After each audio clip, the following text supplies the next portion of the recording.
minutes ago in the hall that there were a lot of support for Egypt. Egypt offered to host the Africa Space Facility in Cairo. I'm sorry, I didn't hear. Egypt will be hosting Africa Space Facility. Hello? Yeah, will be hosting the Africa Space Facility. Am I hearing you correctly? Yes. Yeah, this one of the things of the Africa 2063 agenda is that the space. So Egypt just now offered to host the Africa Space Facility. Yes, which is one of the things that I told you that the African Union is now putting the vision for the 50 years before. Because last year we celebrated 50 years of existence of the African Union, which was totally the vision last decades about the political liberation of Africa. But now the vision is about economic liberation of Africa and Africa's development. So the Africa 2060 development agenda, which was posed by the African Union and had consultation from all the sectors of society, including academia, including private sector, government, leaders, media, everybody who really said that Africa we want. What is the Africa we want? It is the Africa that we need to have it prosperous, peaceful, powerful, integrated, intellectual, inclusive Africa, which has its own resources and driven by the people of Africa. Ms. Amani Asfour, thank you very much for your fruitful input, and we wish you the very best of luck. It's worth noting that a decision by the African Union came out in support of Egypt being the non-permanent member of the UN Security Council. How does this reflect?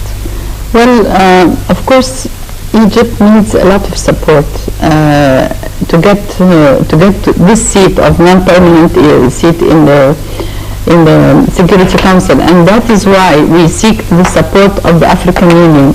Now we as Egypt are representing North Africa, so we got this approval or consensus approval from African Union that Egypt will get the support of Africa in its issue of getting the Security Council non-membership, non-permanent member.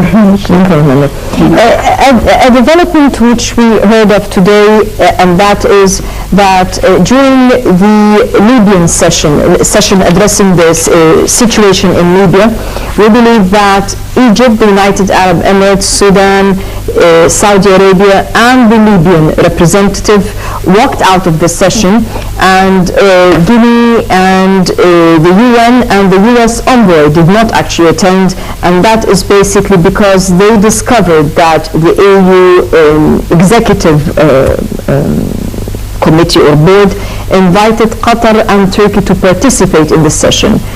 And maybe it's a naive question, but why Qatar and Turkey when they're not members of the AU? I mean, they're not within the African continent. They're attending this session in what capacity? Well, maybe from their point of view as AU, they thought maybe Saudi Arabia is there, so they should invite other countries like Qatar and like Turkey, and maybe they already pushed themselves to be part of this meeting in order to have a say in that. And you know why, of course, each one of them have a hidden agenda, and we all know about this agenda is influenced by the Muslim Brotherhood. So terrorist government. I can say that it is best if they don't attend, because we don't want external partners in the meeting influencing the drive of the meeting, influencing the agenda, influencing the results. So what we are looking for is to solve the problem of Libya and to have the Libyans express their point of view to the Africans. Of course, you know that Libya have a very sour experience during Gaddafi's time with Africans. He wanted to make himself king of Africa, and he wanted to be the only person who all African leaders go back to, or their leader. So now they have they don't want any interference from any Africans, but this was a very good initiative from the African Union to discuss with the Libyans about what is the problem and how we can solve it. We as African Union members, because as you know, Libya also was a big contributor to the financing of the EU. Together with Egypt, with Algeria, and with South Africa and Nigeria. So maybe I'll sidetrack here a little bit, but somehow we were under the impression that after the GCC countries' position vis-a-vis Qatar, and there seemed to be a change in the Qatari tune, at least to our naive knowledge.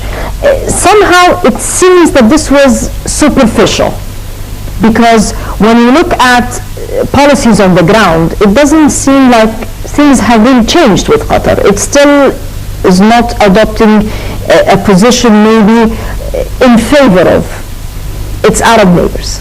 Or am I too no, I think politics that cannot change overnight. We must give them a chance. And we were promised by Saudi Arabia and by the other GCC countries, our friends, Emirates and Bahrain, that there will be a pressure over Qatar. And I see a pressure that Jazeera Egypt has been stopped, and it was replaced by.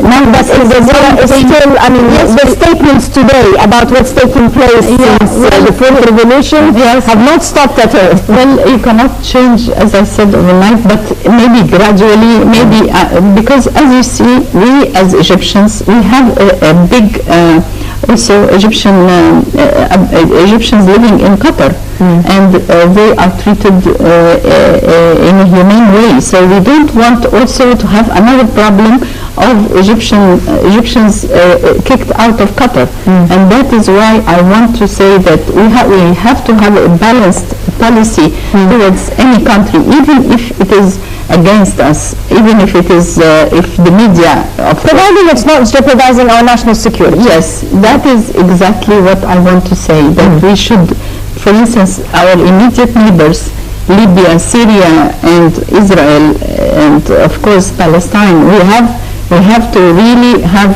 good relations, so that this is our national interest. And also Sudan, of course. So the borders are more important.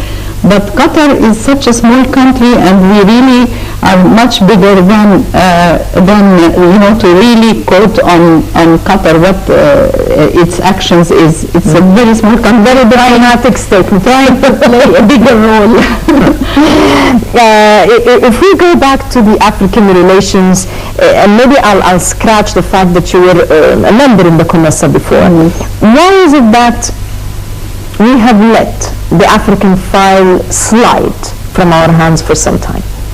And can we do something to reverse? Because we're really part and parcel of this continent, and unfortunately we have been concentrating maybe on other files and neglecting a continent which is really of strategic interest to all of us. Yeah, you have heard Amani Asfour saying how important Africa is for us. And of course, before we used to put the security file as a priority, and so the president and the top people in Egypt did not go because they thought Africa is a dangerous. Yeah, well, this is what happened, like we disappeared from the summits for such a long time. Yes. And I've been there attending, and I've seen the Prime Minister coming in, giving a speech and taking the plane back to Egypt in the afternoon. So you can see that even when the president didn't go and he sent the prime minister or he sent his ministers to replace him, they didn't even replace in an honorary way. So they didn't give the African leaders a chance to even have a debate or express their views. You know, they just do the minimum, which is speech, bye-bye, and then, you know.